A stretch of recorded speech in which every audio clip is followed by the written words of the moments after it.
मी सुगरण किचनमध्ये तुम्हा सर्वांचे स्वागत करते। आज आपण वेगळ्या पद्धतीने जवसाची चटणी कसे करणार आहेत ते पाहणार आहोत। त्यासाठी लागणारे साहित्य: 1 वाटी जवस, 1 चमचा मीठ, 2 चमचा काश्मीरी मिरची पावडर, 7-8 पाकळ्या लसूण, 1 चमचा साखर, 1 चमचा जिरे, 1 चमचा आमचूर पावडर।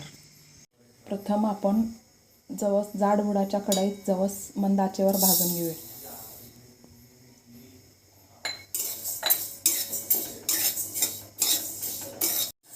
जवस हे आपल्या आरोग्यासाठी अतिशय उपयुक्त आहे। जवसामध्ये भरपूर प्रमाणात कॅल्शियम, विटॅमिन, प्रोटीन्स आहेत। जवस पूर्ण भाजले की त्याचा कलर बदलतो, तसेच ते तडतडण्याचा आवाजही कमी होतो। जवस भाजत आल्यावर आपण त्यामध्ये 1 चमचा जिरे घालूया। जवस हे आपल्या आरोग्यासाठी अतिशय उपयुक्त आहे। रोज 1 चमचा आपण जवस खाल्ले तर वजन नियंत्रणात राहते, कोलेस्ट्रॉलची पातळी योग्य प्रमाणात राहते, सांधेदुखी कमी होते। त्वचेसाठी आणि केसांसाठी जवस अतिशय उपयुक्त आहे। जवस भाजण्यासाठी आपल्याला 10 ते 15 मिनिटे लागतात।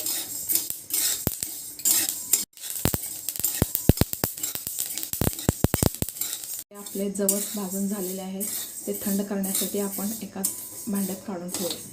जवस गार झालेले आहेत, ते आता आपण मिक्सरच्या भांड्यात काढून घेऊया।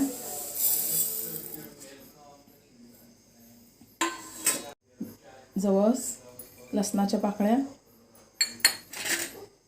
लाल मिरची पावडर, मीठ, आमचूर पावडर आणि साखर सर्व घालून आपण मिक्सरमध्ये फिरवून घेऊया। आरोग्यवर्धक जवसाची चटणी तयार झाली आहे। हे आपण भाकरी किंवा चपाती सोबत खाऊ शकतो।